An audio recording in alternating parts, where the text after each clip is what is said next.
Hi guys, welcome back. इससे पिछली videos के अंदर हमने ये लर्न किया कि what is third party API और हम किस तरह से एपीआई को एक्सेस कर सकते हैं यूजिंग द पोस्टमैन हमने समझा। उसके बाद हमने इसको लारावेल एचटीटीपी क्लाइंट के थ्रू इम्प्लीमेंट किया, राइट। और हमारी एपीआई एक्सेस हो रही है और यहाँ पे हम इसको टेबुलर फॉर्म के अंदर डेटा को शो करा रहे हैं, राइट। हमारी एपीआई प्रॉपरली वर्क कर रही है, बट इसको मोर रिलायबल कैसे बनाना है। अगर उस पर कोई एक्सेप्शन आती है तो उस एक्सेप्शन को कैसे कैच करना है। अगर हमारे पास सक्सेसफुल रिस्पॉन्स आता है तो उस टाइम पे हमने डेटा को फैच करना है। अगर हमारी एपीआई फेल हो गई है किसी भी रीज़न की वजह से, टाइम आउट हो गया है, तो उसको दोबारा से रिकॉल कैसे करना है, राइट। इन चीज़ों पे हम वर्क करते हैं। तो मैं यहाँ पे अपने वीएस कोड पे दोबारा से आता हूँ। हमने एक प्रोडक्ट्स का एक फंक्शन बनाया था, मैंने इसको कॉपी किया और ऊपर वाले को कमेंट कर दिया ताकि बाद में आप इसको रिट्रीव करें। ओके, सो इन चीज़ों को मैं यहाँ से ख़त्म कर देता हूँ क्योंकि ऊपर वाले बैकअप के अंदर पड़ी हैं। और यहाँ से हम प्रोडक्ट्स को एक्सेस कर रहे थे, राइट। और हम क्या करते हैं, अब इसमें पहले चेक लगाएंगे कि अगर हमारे पास कोई इशू आ रहा है तो ये करें, अगर सक्सेसफुल रिस्पॉन्स आ रहा है तो उस टाइम पे ये गेट करें, ठीक है। तो आप यहाँ पे कर सकते हैं कि if response is successful, right, response is successful, so then क्या करें, हमारे पास उस चीज़ को गेट करें। Oh my god, let me make this spelling correct. Successful के स्पेलिंग हमारे पास यही होते हैं, डबल एल नहीं होता सक्सेसफुल का। Okay, anyway may be HTTP client ऐसे एक्सेप्ट करता है तो हम देख लेंगे अगर स्पेलिंग का इशू होगा। ओके, रिस्पॉन्स सक्सेसफुल हो तो उस टाइम पे प्रोडक्ट्स को एक्सेस करो, ठीक है। मैंने यहाँ पे इसके अंदर पेस्ट कर दिया और इनको अलाइन भी कर लेता हूँ ताकि हमारे पास ये अलाइन हो जाए। ओके, हमारा कोड ज़्यादा रीडेबल हो। मैंने रिफ़्रेश किया और अभी देखिए हमारे पास सेम रिज़ल्ट्स आ रहे हैं। मैंने दोबारा से रिफ़्रेश किया तो हमारे पास सेम रिज़ल्ट्स आ रहे हैं। इसका मतलब क्या है कि हमारी जो एपीआई है वो सक्सेसफुल रिस्पॉन्स रिटर्न कर रही है, जिसकी वजह से हमारे पास ये इसके अंदर आ पा रहा है। लेट्स से मैं अगर यहाँ पे निगेशन अप्लाई कर दूँ, यहाँ पे नॉट वाला साइन, तो अब देखना हमारे पास ये प्रोडक्ट्स अनडिफाइंड का एरर देगा कि आपके पास एरे डिफाइन भी नहीं है, राइट। तो देखिए हमारे पास कह रहा है अनडिफाइंड वेरिएबल प्रोडक्ट्स। तो हम क्या कर लेते हैं, यहाँ पे टॉप पे एक प्रोडक्ट्स की एक एम्प्टी एरे बना लेते हैं ताकि हमारे पास ये जो अनडिफाइंड का एरर है ये ना आए। इधर इसके अंदर नहीं आएगा लेकिन इधर प्रोडक्ट्स को पास करेगा एक एम्प्टी एरे और वहाँ पे no products found something like this आएगा। मैंने रिफ़्रेश किया तो देखिए हमारे पास नो प्रोडक्ट्स फाउंड आ रहा है। तो मतलब हमारी एपीआई जब सक्सेसफुल रिस्पॉन्स नहीं रिटर्न करेगी तो हमारे पास कोई भी प्रोडक्ट्स वहाँ से गेट नहीं होंगी। तो हम इस तरह से एक्सेप्शन को हैंडल कर सकते हैं कि सक्सेसफुल हो तो उस टाइम पे रिटर्न करो, अदरवाइज़ हम कोई मैसेज शो करा देंगे कि कोई प्रोडक्ट फाउंड नहीं हुई, राइट। ये था हमारे पास सक्सेसफुल का केस। और अगर मैं इसको रिवर्ट बैक कर दूँ तो हमारे पास सेम एज इट इज़ काम करेगा जैसे ये पहले कर रहा था। ओके, हमारे पास सारी प्रोडक्ट्स आ रही हैं।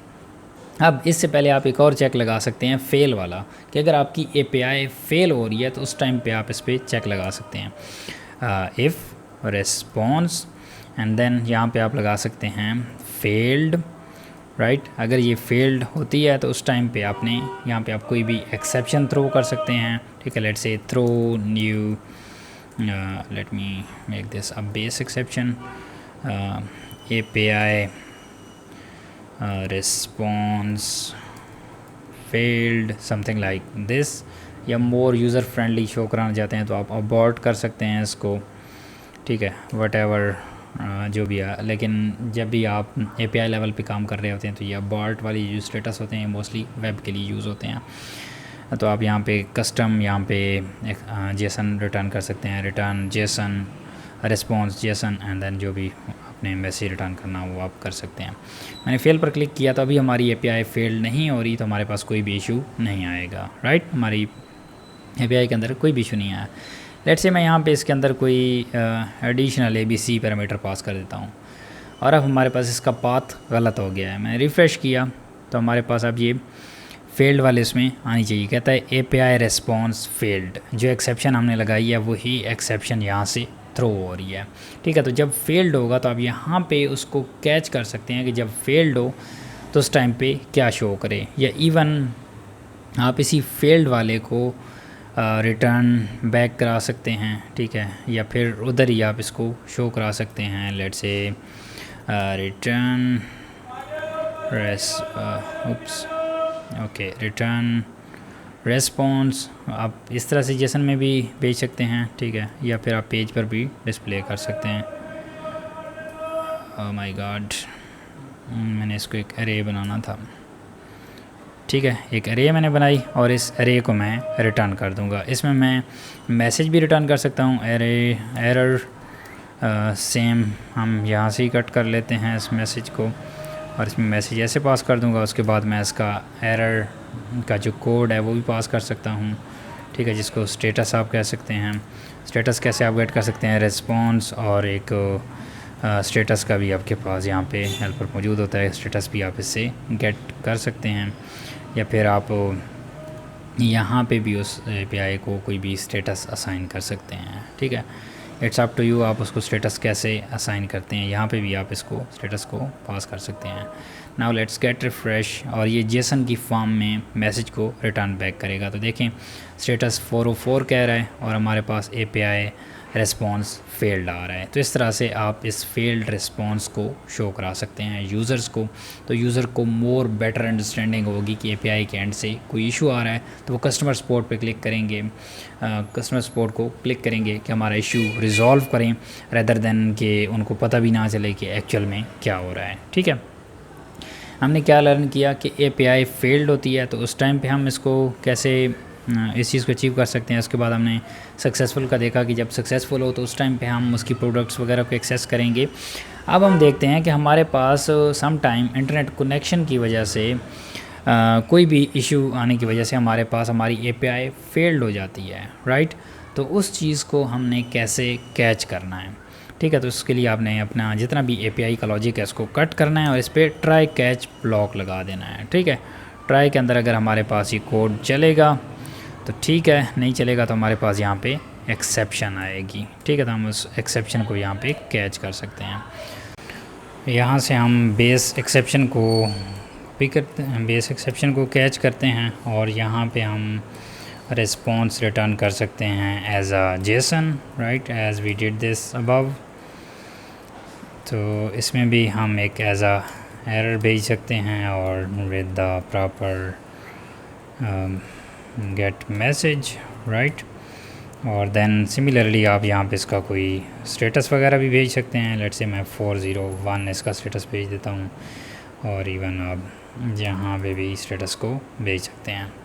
इट्स गेट सेव, मैं फेल्ड वाले को कमेंट कर देता हूँ ताकि हमारा ये एग्जीक्यूट ना हो, और इस राउट को भी करेक्ट कर देता हूँ कि हमारे पास जो पेज है वो सक्सेसफुली लोड हो। लेट्स गेट रिफ्रेश, और देखिए हमारे पास पेज सक्सेसफुली लोड हो रहा है। तो अब अगर हमारी API के अंदर कोई भी इशू आएगा तो वो ऑटोमेटिकली कैच ब्लॉक के अंदर कोड आएगा, और हमारा ये जो रिस्पॉन्स है इसके अंदर हम रिस्पॉन्स को शो करा सकते हैं, something went wrong due to this error, और उसके बाद हम एरर मैसेज डिस्प्ले करा सकते हैं जैसा हमने यहाँ पे कराया हुआ है। अब हम क्या एक और चीज़ अपनी API का यूज़र एक्सपीरियंस बेटर करते हैं कि लेट्स से हमारी जिस API को हम एक्सेस कर रहे हैं वो API स्लो है और हमारे यूज़र एक्सपीरियंस उससे काफ़ी इम्पेक्ट हो रहा है।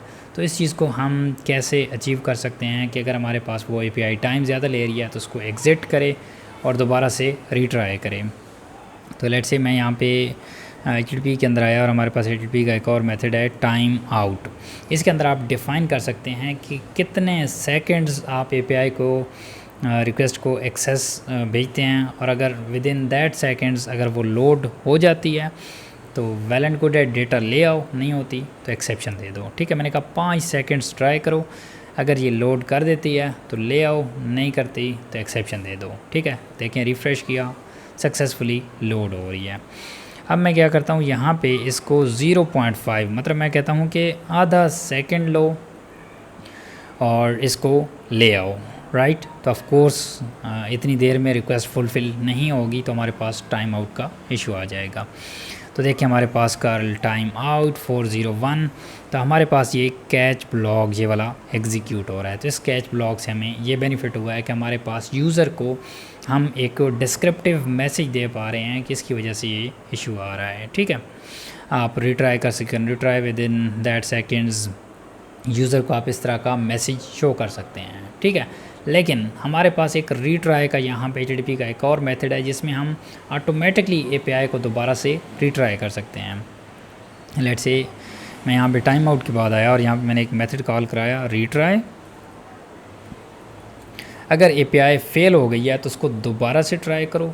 कितनी बार ट्राई करो वो पहले आपने बताना है, 3 बार करो।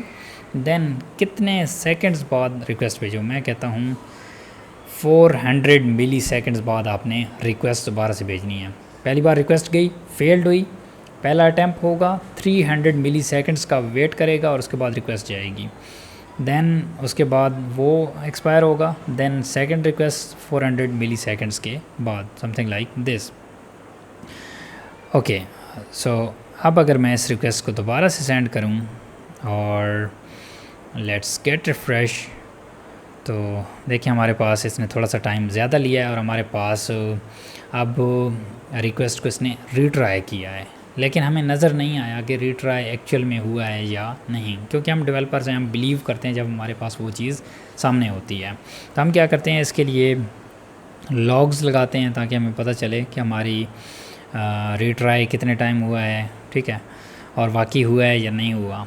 तो उसके लिए आपने यहाँ पे कॉमा लगा के एक फंक्शन एज अ क्लोजर इसको पास करना है। ठीक है, क्लोजर, और इसमें हमारे पास आएगा लेट्स से एक्सेप्शन क्या आई और रिक्वेस्ट, 2 चीज़ें हमने एक्सेप्ट करनी है यहाँ पे। ओके, और हम क्या करेंगे, एक लॉग लगाएंगे जिस तरह से के अंदर लॉग होता है, इसके अंदर हम वार्निंग का भी लगा सकते हैं, इन्फो का भी लगा सकते हैं, what API failed and attempting it again, right? ये हम लिख सकते हैं, आगे लिख सकते हैं due to this error। ठीक है, और देन एरर को हम यहाँ पे कनकेट कर सकते हैं एक्सेप्शन, और एक्सेप्शन से हमें गेट मैसेज कर दो। ओके, एक्सेप्शन से हमने गेट मैसेज किया, और अब देन यहाँ पे हम उसको बताएंगे भी सही कि रिटर्न एक्सेप्शन करो, what ever exception, return exception instance of connection time out, connection time out. वैसे ये एरर मैंने यहाँ पे गेट किया हुआ है, तो यहाँ पे भी आप इस चीज़ को यहाँ से कॉपी करके लगा सकते हैं, कनेक्शन एक्सेप्शन। ठीक है, तो ये एक डिफरेंट तरह की एक्सेप्शन है, तो आप इस क्लास को इंपोर्ट कर सकते हैं टॉप पे। ओके, ये इंपोर्ट हो गई HTTP क्लाइंट। इसको सेव करें, इसकी नेम स्पेस को बेशक टॉप पे ऐड कर लें, यहाँ पे आपको स्लैश लगाने की ज़रूरत नहीं पड़ेगी। मैंने इसको लॉग किया। ठीक है, ये भी हमारे पास ऐड हो गई। अब 3 बार इसने ट्राई करना है और 400 मिली सेकेंड्स बाद ट्राई करना है। ये हमने laravel.log के अंदर ये लॉग बनाएगा, तो मैं लॉग के अंदर आता हूँ और इसको laravel log को एम्प्टी कर दें, और देन अब दोबारा से इस API को हिट करें, रिफ्रेश। देखिए हमारे पास दोबारा से हिट हो रही है, फिर से हमारे पास कनेक्शन टाइम आउट आ गया। और अब अगर आप laravel.log के अंदर आएँ तो देखिए हमारे पास लॉग्स बन रहे हैं, राइट। लेट्स से मैं कहता हूँ कि इसको आपने अब 10 बार इसको अटैम्प्ट करना है। ठीक है, लेट्स गेट रिफ्रेश, तो अब हमारे पास ये टाइम पहले से ज़्यादा देगा। देखिए अभी तक भी लोड हो रहा है, तो हमारे ये अटैम्प्ट्स वहाँ पे फाइंड कर रहा होगा। तो अगर मैं यहाँ पे laravel.log के अंदर आऊँ तो देखिए हमारे पास ये इसने इतनी बार इसको अटैम्प्ट किया है। लेट्स से मैं इसको कहता हूँ कि आप करो 20 बार इसको आपने रीट्राई करना है, और कितने सेकंड्स बाद करना है, मैं कहता हूँ 100 सेकंड्स बाद आपने इसको रीट्राई करना है। लेट्स गेट रिफ्रेश, तो देखिए हमारे पास दोबारा से रिक्वेस्ट भेज रहा है और हमारे पास ये इनको लॉग करेगा। सिमिलरली देखें 12 हो चुके हैं, मैं दोबारा से खोलूँ तो हमारे पास 17। तो हमारे पास इस तरह से आप एक्सेप्शंस, आप के पास कोई exception I, sorry time out हुआ, तो आप उसको रीट्राई कर सकते हैं। कितनी बार रीट्राई करना है, कितने सेकंड्स बाद रीट्राई करना है आप यहाँ पे डिफ़ाइन कर सकते हैं। तो इससे आपका यूज़र एक्सपीरियंस बेटर होगा कि लेट्स से आपकी API स्लो डाउन थी तो अपने यूज़र को अपने API को ऑटोमेटिकली री रिक्वेस्ट सेंड कर दी रदर दैन कि वो उसी API रिक्वेस्ट पे हैंग हो जाए और यूज़र को वहाँ पे यूज़र की सिस्टम को स्टक रखे।